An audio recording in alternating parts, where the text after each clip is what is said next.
Ya, udah. Bismillahirrahmanirrahim. Assalamualaikum warahmatullahi wabarakatuh. Saya akan menjelaskan hasil olahan data saya yang mengenai suku bunga terhadap inflasi. Yang pertama kita masuk ke landasan teori. Jadi inflasi ini dapat diartikan juga sebagai kenaikan harga barang dan jasa secara umum dan terus-menerus dalam jangka waktu tertentu. Eh, Kenaikan harga dari satu atau dua barang saja itu tidak dapat disebut inflasi, kecuali bila kenaikan itu meluas pada barang lainnya. Dan inflasi merupakan permasalahan ekonomi yang tidak dapat dihindari.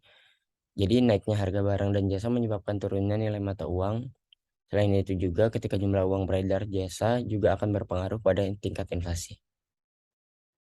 Nah, menurut teori kuantitas dari Irving Fisher ini mengemukakan bahwa inflasi disebabkan oleh dua faktor, yaitu kenaikan jumlah uang beredar dan perkiraan masyarakat bahwa harga-harga akan naik.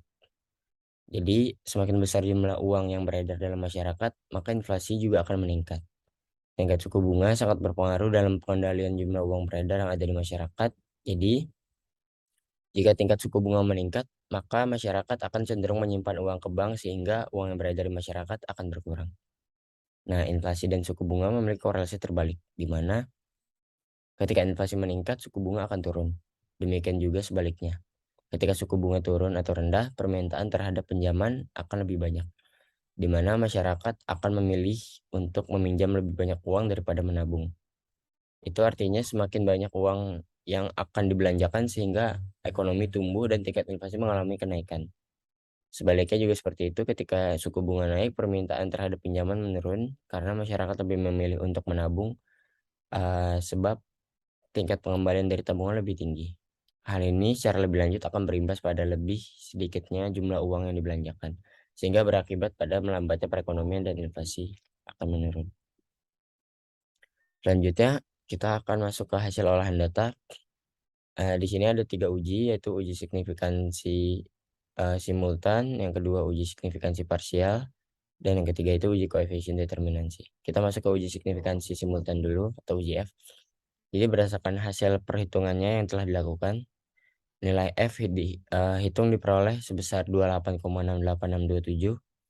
Nilai ini jika dibandingkan dengan F tabel 0,05, K-1 sama dengan 1, NK sama dengan 31, itu adalah sebesar 3,96 atau F hitung lebih besar daripada F tabel. Nah, hal ini dapat disimpulkan bahwa pada persama regresi ini, variabel bebas BI rate dan suku bunga deposito secara bersama-sama mempunyai pengaruh yang menjelaskan variasi pergerakan dalam variabel terikat atau inflasi. Masuk yang kedua, itu uji signifikansi parsial atau uji T.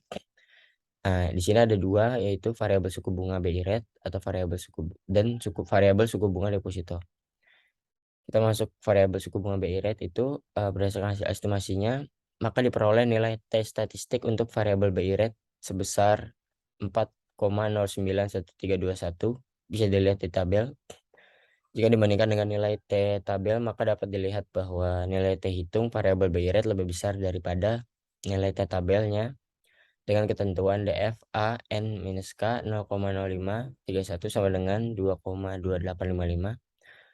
Maka variabel BI rate mempengaruhi variabel tingkat inflasi Indonesia secara signifikan pada tingkat kepercayaan 95%.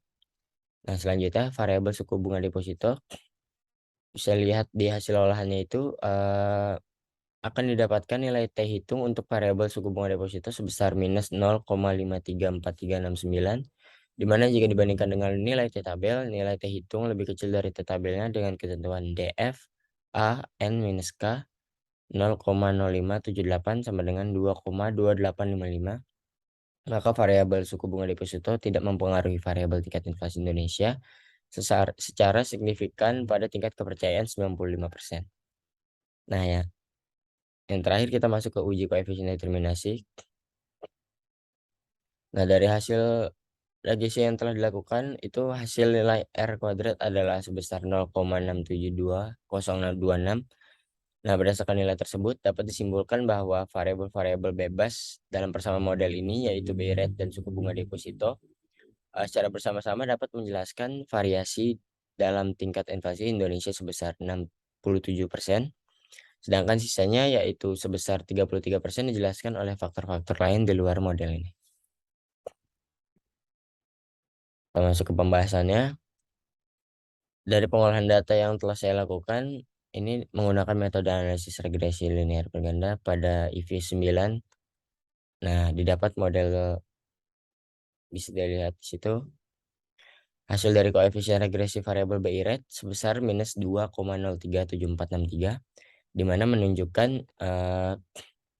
bahwa jika terjadi kenaikan BI rate sebesar 1%, maka akan menurunkan tingkat inflasi sebesar 2%. Nah, pengaruh variabel suku bunga deposito terhadap tingkat inflasi dapat dilihat dari hasil koefisien regresi sebesar minus 0,211184, yang dapat diartikan bahwa variabel memiliki hubungan negatif terhadap inflasi, sehingga saat terjadi kenaikan suku bunga deposito sebesar 1%, maka akan menurunkan inflasi sebesar 0,21% di Indonesia. Nah, kebijakan yang dilakukan oleh Bank Sentral untuk menambah dan mengurangi jumlah uang yang beredar adalah dengan menggunakan kebijakan politik diskonto, yaitu dengan cara menaikkan atau menurunkan suku bunga bank. Nah, jika Bank Sentral menaikkan suku bunga, berarti bertujuan untuk mengurangi jumlah uang yang beredar. Dengan naiknya suku bunga, diharapkan masyarakat menyimpan uangnya di bank. Nah, dengan cara itu jumlah uang yang beredar akan berkurang. Nah, dari kebijakan untuk menaikkan suku bunga tersebut digunakan untuk menekan terjadinya inflasi. Sementara itu, jika bank sentral menurunkan suku bunga, berarti bertujuan untuk menambah jumlah uang yang beredar.